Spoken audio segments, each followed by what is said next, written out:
Olá, meu nome é Fernanda Gonçalves e nesse vídeo eu quero abordar uma questão que sempre é cobrada em concursos públicos, que é o julgamento dos crimes dolosos contra a vida praticado por militares contra civis.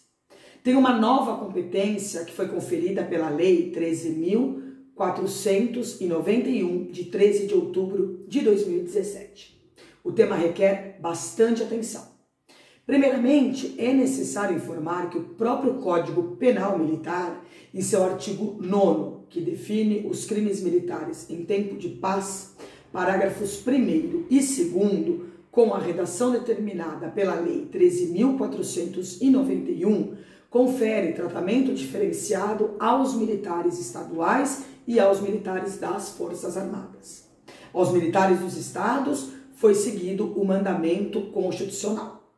O parágrafo 1º do artigo 9º estabelece os crimes de que trata este artigo quando dolosos contra a vida e cometidos por militares contra civil serão da competência do tribunal do júri. Por sua vez, o parágrafo 2º dispõe os crimes de que trata este artigo quando dolosos contra a vida e cometidos por militares das Forças Armadas contra civil serão da competência da Justiça Militar da União se praticados no contexto. Inciso 1º, do cumprimento de atribuições que lhe forem estabelecidas pelo Presidente da República ou pelo Ministro de Estado da Defesa. Inciso 2º, de ação que envolva segurança de instituição militar, mesmo não beligerante, ou, inciso 3º, de atividade de natureza militar, de operação de paz, de garantia da lei e da ordem e de atribuição subsidiária realizadas em conformidade com o disposto no artigo 142 da Constituição Federal e na forma dos seguintes diplomas legais. A linha A, Lei 7565 de 86, que é o Código Brasileiro de Aeronáutica, aqui tem a questão do abate de aeronaves. A linha B, Lei Complementar 97 de 99, esta lei complementar ela dispõe acerca de normas gerais para a organização, o emprego e o preparo das Forças Armadas. A linha C, o Decreto-Lei 1022 de 69, que é o Código de Processo Penal Militar. E a linha D, é a Lei 4737 de 65, que é o Código Eleitoral. O artigo 125, parágrafo 4º da Constituição Federal prevê: compete à Justiça Militar Estadual processar e julgar os militares dos estados nos crimes definidos em lei e as ações judiciais contra atos disciplinares militares, ressalvada a competência do júri quando a vítima for civil, cabendo ao tribunal competente decidir sobre a perda do posto e da patente dos oficiais e da graduação das praças. O promotor de Justiça Militar da União, Renato Brasileiro de Lima, em sua obra, ele nos alerta: ao tribunal do júri compete apenas o processo e julgamento de crime doloso contra a vida praticado por militar contra civil. Logo, na hipótese de troca de tiros entre policiais militares em serviço e foragido da justiça que, após resistir à ordem de recaptura, for alvejado, deve ser reconhecida a competência da Justiça Militar para processar e julgar eventual crime de lesão corporal, desde que evidenciado a ausência do animus necandi por parte dos militares.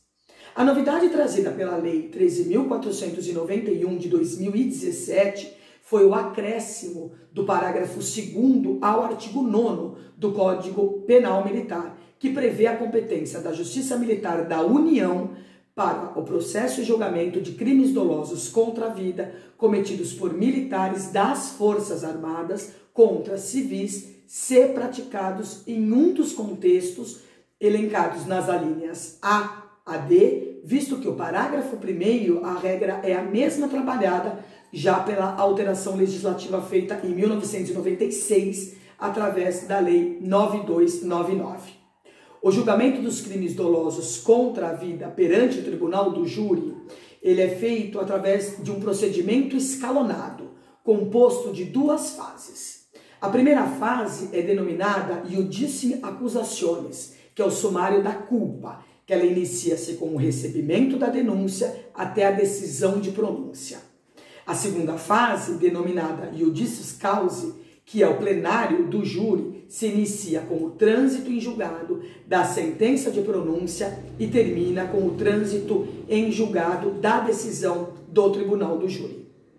Por ocasião da decisão da pronúncia, o juiz sumariante ele pode adotar ainda mais 3 decisões: a impronúncia, a desclassificação e a absolvição sumária. A questão que se coloca neste ponto é: se o juiz sumariante entender que não ocorreu a existência de um crime doloso contra a vida e decidir desclassificar esta imputação, via de regra, para um homicídio culposo e remeter os autos para a auditoria militar, esta auditoria estaria vinculada à decisão deste juiz sumariante? A resposta é negativa.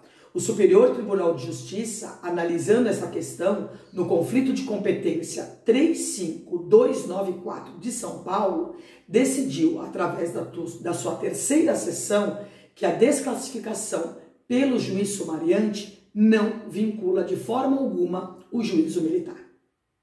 Sendo assim, resumindo o tema, os crimes dolosos contra a vida praticados por militares estaduais contra civis, a competência para o julgamento será do Tribunal do Júri Estadual.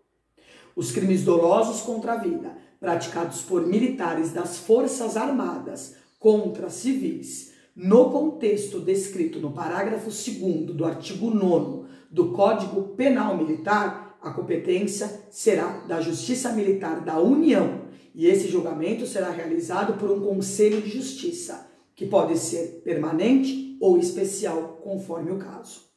E os crimes dolosos contra a vida praticados por militares das Forças Armadas contra civis, fora do contexto descrito no parágrafo 2º do artigo 9º do Código Penal Militar, a competência será do Tribunal do Júri Federal.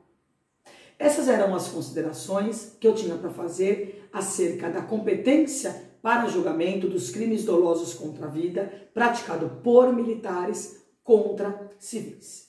Convido a todos a me seguirem no YouTube, no canal Simplificando o Direito Militar. Desejo a todos bons estudos.